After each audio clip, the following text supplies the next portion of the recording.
വളയിട്ട കൈകളാൽ ഒപ്പന ഡാൻസ് എന്ന് മാത്രമല്ല കേട്ടോ, ഇവിടെ ഫുട്ബോളും കളിക്കും. അതും മലപ്പുറത്തെ പിള്ളേർ കേട്ടോ. നിങ്ങൾ കണ്ടോ ഒരു ഫാമിലി ഒരു പെൺകുട്ടി കൊടുക്കുന്ന സപ്പോർട്ട് എന്താണെന്നുള്ളത് നിങ്ങൾ കാണാൻ പോകണേ. കണ്ടോ എൻ്റെ ബാഗ് കാണുന്നുണ്ടോ?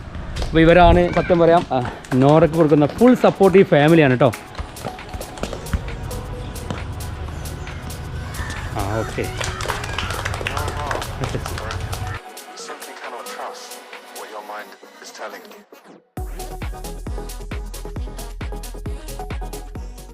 ഹായ്, അപ്പോൾ ഞാനെന്നുള്ളത് മലപ്പുറം ജില്ലയിലെ വണ്ടൂർ എന്ന സ്ഥലത്താണ് കേട്ടോ. അപ്പോൾ ഞാനിന്ന് വന്നിട്ടുള്ളത് നമ്മുടെ സോഷ്യൽ മീഡിയയിൽ ഏറ്റവും കൂടുതൽ ആളുകൾ തിരഞ്ഞുകൊണ്ടിരിക്കുന്ന ഒരു മുഞ്ചത്തിക്കുട്ടിയെ എനിക്കൊന്ന് പരിചയപ്പെടുത്താൻ കേട്ടോ. സത്യം പറഞ്ഞാൽ ഇവിടെ വന്നപ്പോഴാണ് ഈ ഒരു ഫാമിലി, അതായത് അവരുടെ ഫാമിലി എന്ന് പറയുന്നത് നമുക്കറിയാം ഫുട്ബോളുമായി വളരെയധികം ബന്ധമുള്ള ഒരു വലിയൊരു ഫാമിലിയാണ് കേട്ടോ. അപ്പോൾ ഇന്ന് ഞാൻ വന്നിട്ടുള്ളത് നമ്മളൊക്കെ സോഷ്യൽ മീഡിയയിൽ ഇൻസ്റ്റാഗ്രാമിലൂടെയും ഫേസ്ബുക്കിലൂടെയൊക്കെ എല്ലാവരും അന്വേഷിച്ച് കൊണ്ടിരിക്കുന്ന ആ ഒരു ഫുട്ബോൾ പ്ലെയറെയാണ് നമുക്ക് എത്തിക്കുന്നത് കേട്ടോ. നമ്മൾ അവരുടെ വീട്ടിലുണ്ട്. പിന്നെ ആദ്യമേ പറയട്ടെ, നമുക്കറിയാം ഇപ്പോൾ മലപ്പുറം ജില്ല എന്ന് പറഞ്ഞാൽ നമ്മൾ ഫുട്ബോൾ ഒരു വികാരമായി കൊണ്ടുനടക്കുന്ന ഒരു ജില്ലക്കാരാണ്. അങ്ങനത്തെ ഒരു ജില്ലയിൽ നിന്നൊരു പെൺകുട്ടി ഒരു ബോളുമായി നമ്മുടെ മുന്നിട്ട് വന്നാൽ എന്താകും അവസ്ഥ എന്നാണ് നമ്മൾ ഈ വീഡിയോയിൽ കാണാൻ വേണ്ടി പോകുന്നത്. അപ്പം വീഡിയോ നിങ്ങൾ എല്ലാവരും ലൈക്ക് അടിക്കുക, നിങ്ങളുടെ അഭിപ്രായങ്ങൾ താഴെ കമൻറ്റ് ചെയ്യുക. നേരെ നമുക്ക് അവരെ പരിചയപ്പെടാം. വാ. അപ്പോൾ നമ്മളിതാ ആ ഒരു വൈറൽ താരത്തിൻ്റെ വീട്ടിലാണ് എത്തിയിരിക്കുന്നത്. സത്യം പറയാം ഇതൊരു ഫുട്ബോൾ ഫാമിലിയാണ് കേട്ടോ. അതായത് ഫുട്ബോൾ രക്തത്തിൽ അലിഞ്ഞ ഒരു ഫാമിലി തന്നെ നമുക്ക് പറയാം. എല്ലാവരും കേട്ടോ. അവരെ വീട്ടിൽ ഉമ്മയുണ്ട് ഉപ്പുണ്ട് എല്ലാവരും ഉണ്ട്. ഹലോ, അസ്സലാമു അലൈക്കും. അപ്പോൾ ഇതാണ് നമ്മുടെ ഉപ്പ. പിടിച്ചോളൂ. അപ്പോൾ ആദ്യം ഞാൻ ആൾക്കാർക്ക് പരിചയപ്പെടുത്താം. ഇത് ഉപ്പ പറഞ്ഞു, ഇതാണ് നമ്മൾ ഇത്ര നേരം പറഞ്ഞ ആൾ കേട്ടോ. ഉമ്മ, എല്ലാവരും ഫുട്ബോളിൽ ബന്ധമുള്ള ആളാണ്. ബ്രദറ് പേര് പറഞ്ഞില്ല, ഓക്കെ. ഇത് ബാക്കിയല്ലേ ഒക്കെ മക്കളും കാര്യങ്ങളൊക്കെ അല്ലേ? ഓക്കെ, എല്ലാവരും ഓക്കെ.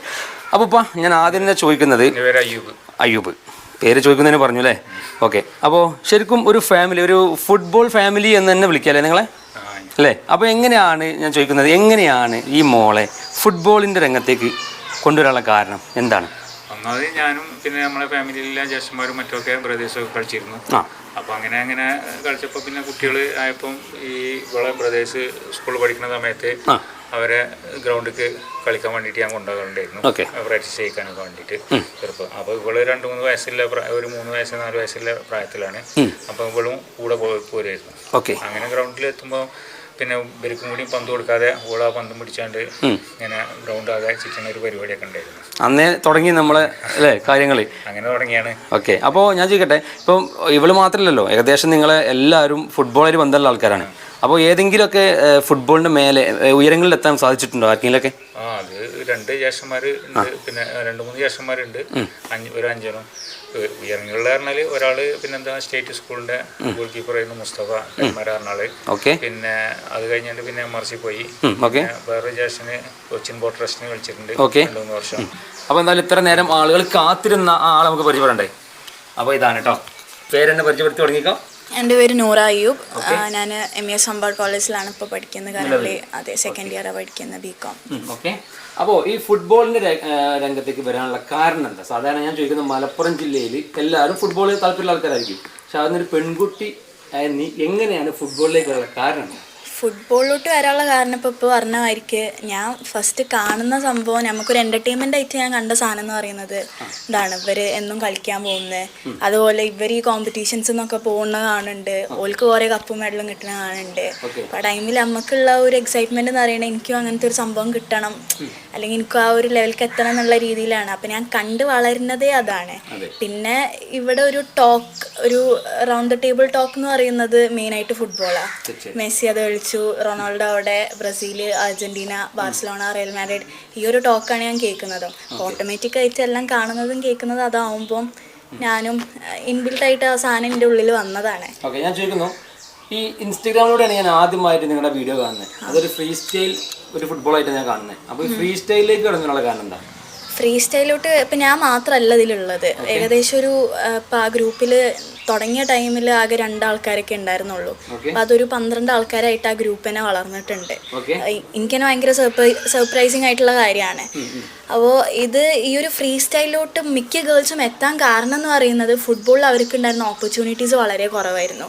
ഇപ്പോൾ ആര് നോക്കുകയാണെങ്കിൽ ആ ഫ്രീ സ്റ്റൈൽ ഗ്രൂപ്പിലുള്ള എല്ലാ പെൺകുട്ടികളോടും നിങ്ങൾ ചോദിക്കുകയാണെങ്കിൽ അവർ പറയുന്ന ഉത്തരം ഇതായിരിക്കും, അന്ന് ഫുട്ബോൾ നോക്കിയിരുന്നു, പക്ഷെ അതിന് തക്കതായിട്ടുള്ളൊരു ഓപ്പർച്യൂണിറ്റി അവർക്ക് കിട്ടാത്തത് കാരണമാണ്. ഒറ്റയ്ക്ക് കളിക്കാൻ പറ്റുന്ന സംഭവമാണ് ആണല്ലോ ഫ്രീ സ്റ്റൈൽ. ഒരു റൂം ഉണ്ടെങ്കിൽ അത് ആർക്കും പ്രാക്ടീസ് ചെയ്യാൻ പറ്റുന്ന ഒരു സാധനമാണ്, അതിനായിട്ടുള്ള ഒരു ഇൻട്രസ്റ്റ് ഉണ്ടെങ്കിൽ. അപ്പം അങ്ങനെയാണ് മിക്ക ആളുകളും ഈ ഒരു ഫ്രീ സ്റ്റൈൽ ഫുട്ബോൾ എന്നുള്ള രീതിയിലോട്ട് എത്തിയത്.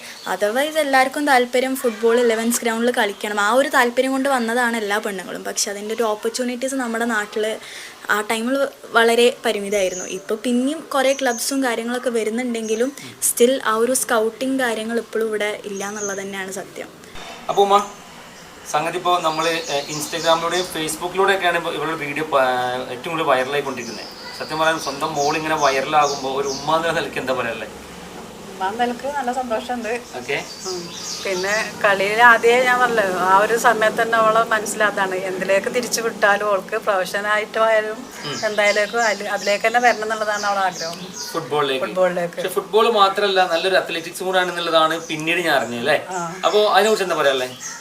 അത്ലറ്റിക്സ് പറഞ്ഞാൽ പിന്നെ PVS ഇവിടെ പഠിച്ചിരുന്ന കാലത്തൊന്നും ഈ ഓപ്പർച്യൂണിറ്റീസ് കുറവായിരുന്നു. പിന്നെ PVS ചേർന്നതിന് ശേഷം ഒരുവിധമൊക്കെ അവിടെ കിട്ടി, കോച്ചിങ്ങും മറ്റൊക്കെ ഇതായിട്ടും. പിന്നെ ഇവിടുന്ന് ഇപ്പം രാവിലെ കൊണ്ടുപോകും, ഗ്രൗണ്ടിൽ കൊണ്ടുപോയി കളിപ്പിക്കും. അങ്ങനെ അത് കുറച്ചൊക്കെ വളർത്തിയെടുക്കാൻ പറ്റി. അങ്ങനെ സ്റ്റേറ്റ് ലെവലിലും CBSE സ്റ്റേറ്റ് ലെവലിലും 800 മീറ്ററിൽ ഗോൾഡ് വാങ്ങി. പിന്നെ അങ്ങനെ നാഷണലിൽ പോയി. ഒരുപാട് ചരിത്രങ്ങൾ സൃഷ്ടിച്ചിട്ടുണ്ട് അല്ലേ? അപ്പോൾ ശരിക്കും കോച്ചായിട്ട് ഉപ്പ തന്നെയാണ് അല്ലേ? പ്രൊഫഷണൽ കോച്ച് ഇല്ലാതെയാണ് ഇതൊക്കെ നേടിയെടുത്തത് അല്ലേ, ഉപ്പാന്റെ കോച്ചിങ്ങിൽ. ഓക്കെ. അപ്പൊ എന്തായാലും ഉമ്മക്ക് നിലവില് നമ്മുടെ പെങ്ങള് അങ്ങനെ പറയാം, പെങ്ങളൂട്ടി ഇങ്ങനെ വൈറലായല്ലോ സംഗതി, നല്ല വൈറലായി. ഒരുപാട് പേര് അന്വേഷിച്ചുകൊണ്ടിരിക്കുകയാണ് എങ്ങനെയാണ് ഈ കുട്ടി ഇങ്ങനെ പഠിക്കുന്നത്, എങ്ങനെ അതൊക്കെ ചെയ്യാൻ പറ്റുന്നത്. അപ്പൊ കോച്ച് പോലും ഇല്ലാതെ പറഞ്ഞു. അപ്പൊ അതിനെ കുറിച്ച് എന്താ പറയുക? അവൾ പറഞ്ഞ പോലെ തന്നെ അവൾ ജനിച്ചത് മുതൽ ഒരു 3 വയസ്സ്, അതായത് ഒരു ബുദ്ധി തുടങ്ങുന്ന മുതൽ അവൾ കാണുന്നത് നമ്മൾ ഫുട്ബോൾ തട്ടുന്നതാണ്. അപ്പോൾ അതിലോട്ട് ആൾ കൂടുതൽ നാച്ചുറലി അതിലോട്ട് ഡീപ്പായി പോയി എന്നുള്ളതാണ് സത്യം. പിന്നെ മോർ ദാൻ ഫുട്ബോൾ സ്കിൽസിലുപരി അവളൊരു ഇൻഡെപ്ത് നോളജ് നമ്മൾ അപ്രീഷിയേറ്റ് ചെയ്യണം ശരിക്കും ഫുട്ബോളിൽ. അതായത് ഇപ്പോൾ ഞാനൊക്കെ തന്നെ കളി കാണുമ്പോൾ നോക്കുന്ന ടെക്നിക്കാലിറ്റി ആസ്പെക്ട്സ് ഉണ്ടല്ലോ, അതിലേറെ വളരെ ഡെപ്തിലാണ് അവൾ ഒരു കളി നിരീക്ഷിക്കുന്നതും ഒരു കളി ഒബ്സർവ് ചെയ്യുന്നതും. പിന്നെ കളി കഴിഞ്ഞിട്ട് അതിൻ്റെ അവളായിട്ട് സംസാരിക്കുമ്പോൾ അവൾ അനാലിസിസ് ഒക്കെ കുറച്ചും കൂടി ഡീപ്പാണ്. ശരിക്കും ഒരു ഫുട്ബോൾ കോച്ചസ് അല്ലെങ്കിൽ ഒരു ടെക്നിക്കൽ മാനേജേഴ്സ് സംസാരിക്കുന്ന പോലെ തന്നെ അവൾ അതിനെ ഒബ്സർവ് ചെയ്ത് അതിൻ്റെ അനാലിസിസ് അവൾ പറയും. എൻ്റെ ഇഷ്ടപ്പെട്ട പ്ലെയർ എന്ന് പറയുന്നത് ലയണൽ ആൻഡ്രേസ് മെസ്സിയാണ്. പക്ഷേ എനിക്ക് ഇഷ്ടപ്പെട്ട നാഷണൽ ടീം എന്ന് പറയുന്നത് ജർമ്മനിയാണ്. അതുപോലെ തന്നെ ഇപ്പം എന്നോട് ഇഷ്ടപ്പെട്ട കോച്ച് ചോദിക്കുകയാണെങ്കിൽ എനിക്ക് ഏറ്റവും ഇഷ്ടമുണ്ടായിരുന്ന കോച്ച് എന്ന് പറയുന്നത് ഹോസെ മൊറീനോ ആണ്. പക്ഷെ ഞാൻ കാണാൻ ഇഷ്ടപ്പെടുന്ന ഒരു ടൈപ്പ് ഓഫ് ലീഗ് എന്ന് പറയുന്നത് പ്രീമിയർ ലീഗ്, അതുപോലെ തന്നെ യൂറോ കപ്പൊക്കെ കാണാൻ ഭയങ്കര ഇഷ്ടമുള്ള ആളാണ്.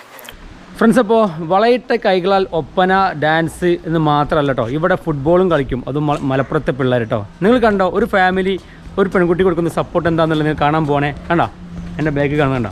അപ്പോൾ ഇവരാണ് സത്യം പറയാം നോറയ്ക്ക് കൊടുക്കുന്ന ഫുൾ സപ്പോർട്ടീവ് ഫാമിലിയാണ് കേട്ടോ. അടിപൊളി, super juggling.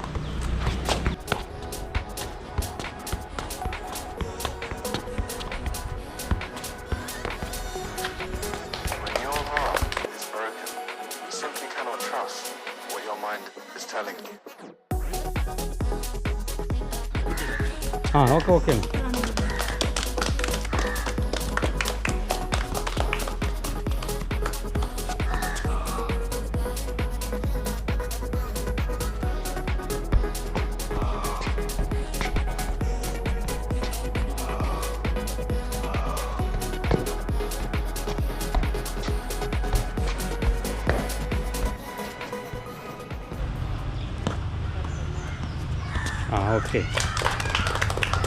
Okay.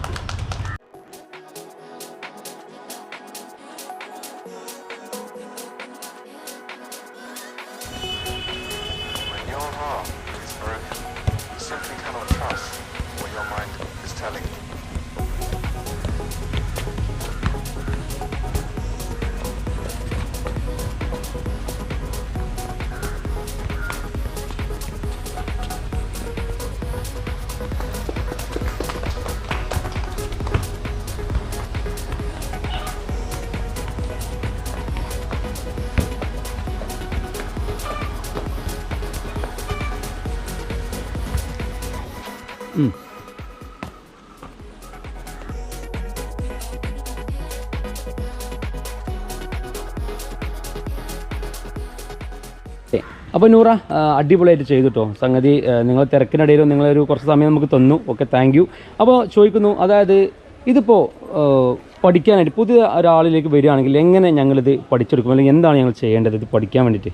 Free style എന്ന് പറയുന്നത് അങ്ങനെ ഡെഡിക്കേഷൻ ഉണ്ടെങ്കിൽ ആർക്കും ചെയ്യാൻ പറ്റുന്ന ഒരു സംഭവമാണ്. അതിന് പ്രത്യേക ഒരു കോച്ചിങ്ങോ കാര്യങ്ങളൊന്നും വേണ്ട. നിങ്ങളുടെ റൂം ഒരു ചെറിയ റൂം, അതിൽ നിങ്ങൾക്കൊരു ബോള്, ഷൂ പോലും വേണമെന്നില്ല, വെയർ ഫുട്ടിൽ നിങ്ങൾക്ക് വേണമെങ്കിൽ ചെയ്യാൻ പറ്റുന്ന ഒരു സംഭവമാണ് ഫ്രീ സ്റ്റൈൽ എന്ന് പറയുന്നത്. ഓക്കെ. പിന്നെ ഫ്രീ സ്റ്റൈലേഴ്സ് എന്ന് പറയുമ്പോൾ വേറെ കുറേ അടിപൊളി ഫ്രീ സ്റ്റൈലേഴ്സ് ഉണ്ട്. നിങ്ങൾക്ക് തന്നെ അറിയുന്നുണ്ടാവും, ഹാദിയ ഹക്കീം, അതുപോലെ തന്നെ മരിയ ഫ്രീ സ്റ്റൈലർ ഉണ്ട്. ഞാൻ ഗേൾസിൻ്റെ കാര്യമാണ് പറയുന്നത്. ഓക്കെ.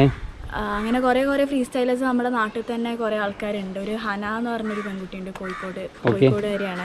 അങ്ങനെ കുറേ ഫ്രീ സ്റ്റൈലേഴ്സ് ഉണ്ട്. അപ്പോൾ അവരൊക്കെ അടിപൊളിയായിട്ട് സ്ഥിരമായിട്ട് ഇത് ഹാർഡ് വർക്ക് ചെയ്യുന്ന ആൾക്കാരാണ്. അതായത് ഡെയിലി ഫ്രീ സ്റ്റൈല് മാത്രം കോൺസെൻട്രേറ്റ് ചെയ്യുന്ന ആൾക്കാർ, ഈ പറഞ്ഞ ആളുകളെല്ലാം. അവരൊക്കെ അടിപൊളിയായിട്ട് ഫ്രീ സ്റ്റൈൽ ചെയ്യും. അപ്പോൾ ഇതിന് നിങ്ങൾക്ക് പ്രത്യേകം ഒന്നും വേണ്ട, നിങ്ങളുടെ ഒരു ഡെഡിക്കേഷനും കാര്യങ്ങളും. പിന്നെ എനിക്കിതെങ്ങനെ ഈ ഒരു ഫുട്ബോളിലോട്ട് താല്പര്യം വന്നു എന്ന് പറഞ്ഞു കഴിഞ്ഞാൽ ഞാൻ കണ്ടത് ഇതായതുകൊണ്ട് തന്നെയാണ്. ഞാൻ അതിങ്ങനെ ഒരു ഓപ്പർച്യൂണിറ്റി ഇല്ലാത്തതുകൊണ്ട് ഒറ്റയ്ക്ക് ഇരുന്നപ്പോൾ ഇങ്ങനെ വെറുതെ ഇങ്ങനെ ചെയ്ത് അങ്ങനെ ആയതാണ്. ഫ്രണ്ട്സ്, അപ്പോൾ നല്ലൊരു അടിപൊളി ഫാമിലി, നല്ല അടിപൊളി വീഡിയോ നൂറ നല്ല അടിപൊളിയായിട്ട് ചെയ്ത് കാണിച്ചു. അതോടൊപ്പം തന്നെ ഒരാളെയും കൂടി നമുക്ക് പരിചയപ്പെടാൻ കേട്ടോ. അതായത് നമ്മുടെ ഈ ഒരു കുടുംബത്തിലെ മൂത്ത കുട്ടിയാണ്, പേര് സഫ. ഓക്കെ. നമ്മളെന്താ ഇപ്പോൾ ഈ ഫുട്ബോളിലേക്കൊന്നും വരാതെ ഇങ്ങനെ മാറി നിൽക്കുന്നത് എന്താ?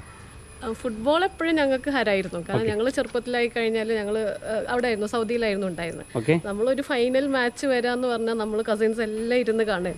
വേൾഡ് കപ്പ് ഫൈനലൊക്കെ എന്ന് പറഞ്ഞാൽ നമ്മൾ ചിട്ടിടും, ലൈക്ക് ആരാണ് ജയിക്കാന്നില്ല. അപ്പൊ ആ ടീം ഭയങ്കര ഹരത്തിലാണ് നമ്മളൊരു ഫൈനലൊക്കെ ഇരുന്ന് കാണല്.